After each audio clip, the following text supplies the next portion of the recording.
After reaching the highest level of golf in 2008, Trevor Immelman slowly slipped away into the golfing abyss. But before we find out why, let's go back to where it all began. Born in Cape Town, South Africa in 1979, Trevor John Immelman was born into a golfing mad family. His dad Johan was the commissioner of the Sunshine Tour, and his brother Mark went on to be a teaching professional. Trevor started out his journey at age 6. After being surrounded by golf professionals from such a young age, his dream was to follow in their footsteps. His parents were huge supporters of him. They even built a short game practice area in the front garden at home. Once Trevor had reached an elite junior amateur level, his parents began entering him in competitions all across the world. In 1995 he got his first win at the Rolex Junior Classic, which is considered one of the biggest events on the AJGA. He won again in 1998 at the US Amateur Public Links Championship, beating American Jason Duffner. That win qualified him for the 1999 Masters, in which he made the cut as an amateur. After making a name for himself on the world stage, Trevor decided to turn pro with a handicap of +3.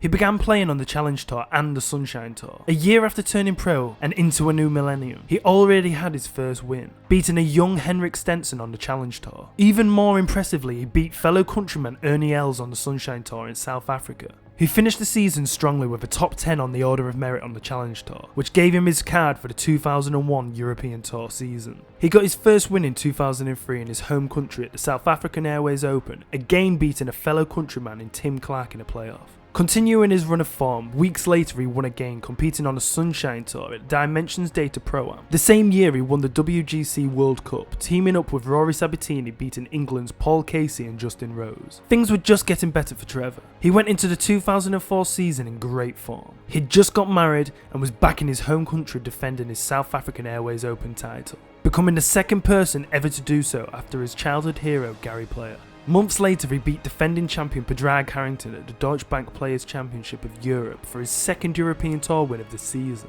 2005 was a year for experience, settling into married life and putting on a show at the Masters, finishing 5th, even managing a hole-in-one on the final day. It was clear Trevor had a soft spot for the Masters, always turning up and always having a great time. After making the decision to concentrate on the PGA Tour, Trevor set out to make an impact on the other side of the globe.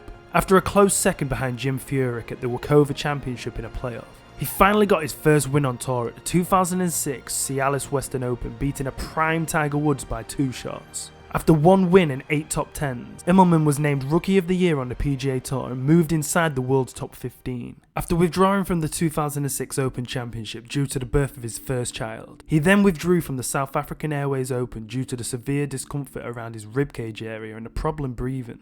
He went into surgery the following Tuesday and doctors discovered a lesion approximately the size of a golf ball on his diaphragm. It was diagnosed as a calcified fibrosis tumour. After more tests they discovered it was benign. Nevertheless, treatment and recovery caused him to miss the first 8 weeks of the 2008 PGA Tour season. Upon his return, nobody really knew if we were going to see the Trevor Immelman we all knew and loved. After a few competitions of really struggling to find his rhythm, Immelman entered the 2008 Masters with no real expectations. However, expectations grew after day 1 when he topped the leaderboard tied first with Justin Rose. Trevor was in the mood, and with every shot his confidence grew stronger. He topped the leaderboard after day 2 and 3, going into the final round 2 shots clear of Brandt Snedeker. The final round conditions were brutal, with an average scoring of 74 and only 4 players under par. Trevor needed to bring his A game. One by one they dropped like flies, but Tiger was there picking up the pieces as always. The defending champion was putting on a sublime performance, just waiting for Immelman to slip up. But he didn't.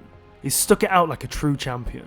And Tiger Woods couldn't be happier to hand the green jacket over to someone so deserved. After lapping up all the perks that come with becoming the Masters champion, Trevor was clearly enjoying his time as a major champion, and rightly so. He was a good face for the PGA Tour and was in the form of his life. But it was here that Trevor started to dip in form. He never really managed anything else after that major win. In June 2009, Immelman announced he would withdraw from the US Open due to tendinitis in his left wrist and elbow, which plagued him for much of the 2009 and 2010 season. He didn't manage a top 10 in 2 years, and people were wondering if they'd ever see the Masters champion again. With the excruciating pain and slipping out of the World Top 100, Trevor was forced to get surgery. After his surgery, Trevor wasn't the same man. He had to change a few things within his swing, and just didn't have the same rhythm he had once before. He went down a long, dark, gloomy hole most of us golfers go through, trying new things, new feelings, but not getting anywhere. With his family growing to 4, Trevor was finding less time to concentrate and put in the work that was needed. In 2011, he found a little bit of form, managing 8 top 25s and 2 top 10s, but still not getting inside the world top 100. He did, however, make the FedEx Cup playoffs. As the 2013 PGA Tour season neared its conclusion, Immelman's winless streak extended to 5 years. He was forced to play in the Web.com Tour Finals after he failed to make the FedEx Cup playoffs and his 5-year exemption for winning the Masters expired.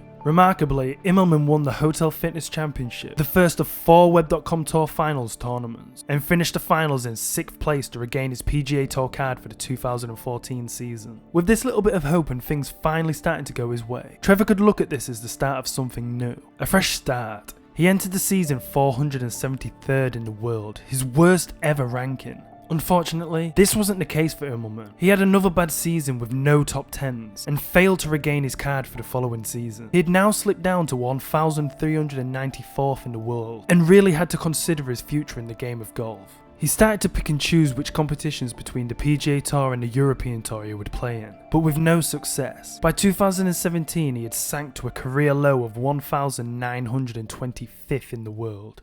It was here that Immelman started to look at different aspects of the game. In came the Golf Channel. Sensing an opportunity and approaching Trevor while he still had some dignity left, he began the start of his broadcasting career. At first, he was still trying to juggle playing and presenting, but quickly found out he couldn't do both, and decided to go full-time in broadcasting. 2018 saw a resurgence in Immelman's career. Focusing on the European Tour, he made the cut in 8 out of 13 events, with a best finish of tied 3rd at the Aberdeen Scottish Open. In the event, he had a chance to qualify for the Open Championship via the Open Qualifying Series, but missed an 8-foot birdie putt on the last hole and lost out to Jens Dantorp by world rankings. However, with this finish, Immelman moved from 1,925th in the world rankings to 405th, his highest ranking since 2014. Immelman finished 77th on the Race to Dubai standings, regaining full status for the 2019 season. Immelman was just looking for that one more chance. After all, he's still the same age as the likes of Sergio, Adam Scott and Justin Rose, but that chance just never came. After playing in 14 events, he only managed 1 top 25, and Trevor looked burnt out. After dipping his toes into broadcasting, he knew he had something to fall back on. He now works on several TV networks and really has a bright future ahead of him. Even though his career was drawn short, he still accomplished an unbelievable amount of success from amateur to major champion. Trevor now has more time for his family and can now comment on the game that he loves. Now that the pandemic is over, I think Trevor would have had a lot of time to think about his future and see that broadcasting is a job he can do at any age and really make most of the time he has left. He's still only 41 years old. He's got 9 years before he even has to think about the senior tour. I hope he gives it one more shot